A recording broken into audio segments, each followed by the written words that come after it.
know, one of the things I like to do with players of all levels are to make sure they're crystal clear on exactly how the golf swing works. There's a ton of misconceptions out there that can really derail you on your road to getting better. So I want to make sure you're absolutely crystal clear. This is really the shape of the swing, and it's what I want you to understand because it's going to be with us throughout all levels. We're going to imagine for a second that this ball is up in the air, like a baseball. You can see now that a swing that would suit this ball would be very much around like this. I could basically just turn myself back and forth and the club would swing back to where the ball is without any sort of manipulation. This is going to be really important because if we have our swing out of whack, we're going to have to manipulate with our hands or our body motion to make that contact. So when I have the club in the right position, it'll come back right to where it's supposed to be. Now I want you to imagine for a second a big pane of glass resting here. We can call that a swing plane. So if you ever hear that term, that's what they're talking about, is that that's where the club is set to swing. So just imagine that big pane of glass resting right here. This club is now on plane with my ball that's up in the air. Also, if you were to look down from above on this motion, you would see a circle that's going around me. So it's not a straight line motion where I try to bring the club back straight, and it's not a straight line motion on the way through either.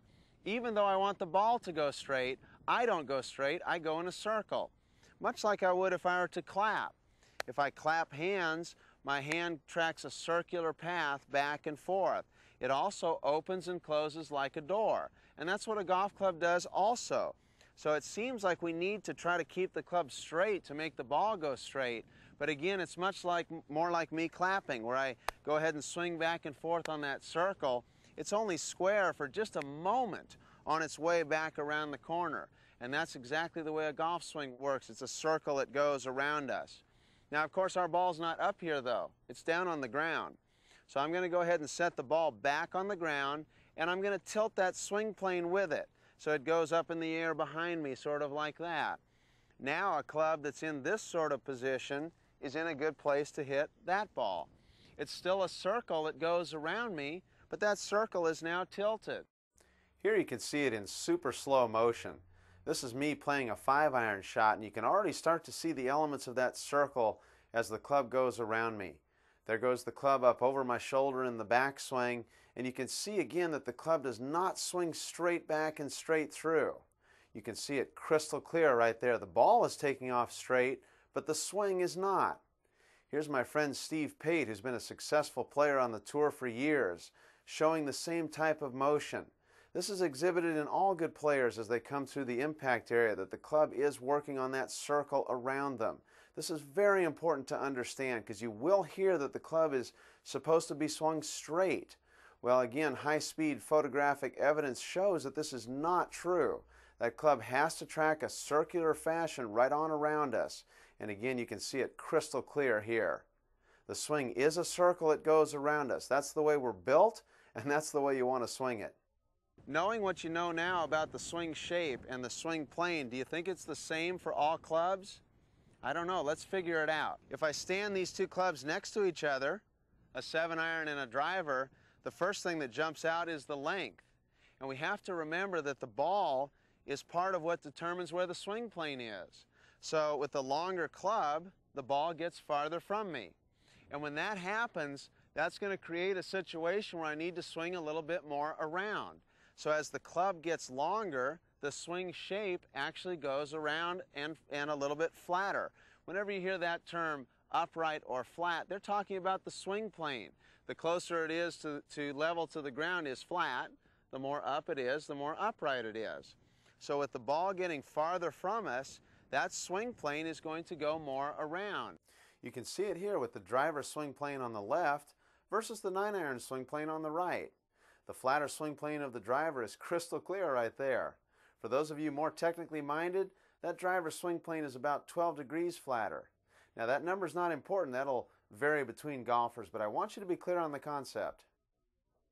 Now this is always an important note because I hear this every day out on the lesson tee, and that is, I need help. I hit my irons great, but I can't hit my driver at all. Or I drive the ball fine, but I can't hit an iron. Well, those are people who are usually swinging the same way for each club. They do fine with their iron swing, which relates to that ball a little closer. They try to swing their driver the same way, and it's too high. So that ball gets farther from us, the swing plane gets flatter. Now there's an extra bonus with the driver, and that is that the ball is also up in the air. You could imagine if the ball were up in the air entirely, even if the club weren't longer, I would have to go ahead and swing flatter to get to it. So the driver has two elements needing you to swing around, longer and the ball's more up in the air. So it does change throughout the bag. Now luckily, I don't have to think about it too much. Why? Because of the length of the club. As I start to bend over to go ahead and make my stance, this club, because it's longer, hits the ground sooner. So it prevents me from bending over any more than that. If the club is short, I've got to keep going. So that puts me more in this situation. The club's going to swing more up and down. With the driver, it's farther from me, and so that sets me up to swing more around. Luckily, I don't have to think about it too much. Now, there's one thing I want you to understand, and that is no matter what you're working on, I want you to relate it to our discussion of the swing plane and how it works, because it'll keep you in the ballpark with your technique. A lot of times you'll hear information that may sound good and you want to try it, but you've got to relate it to, is that club in the right place? You might hear that you want to take your hands as high as possible for power. Well, this is a great position, absolutely super as a matter of fact, if I want to hit my foot, but not so good for the golf ball. Or you might hear that you want to turn as big as possible also. Fantastic, great, if the ball's right up there. So you always want to relate whatever you're working on to that discussion of the swing shape. It's really, really important.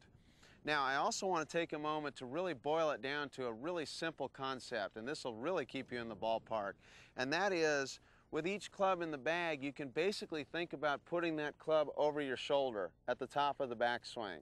We don't want to have it over our hat, not behind us either. Right over the shoulder is a good place to put that club during the backswing. That'll basically really boil it down to a really simple thought. All you're trying to do is to swing it up over your shoulder in the backstroke. That way you'll be in a decent position to come back consistently to where the ball is. Now sometimes the players you see on TV don't do this exactly. They might have it a little bit high or a little bit low. But you have to remember those players are eating their lunch on the practice tee every day. So as we're getting started, we might as well do it right. Up over the shoulder, and it'll set you up to come right back down to where the ball is.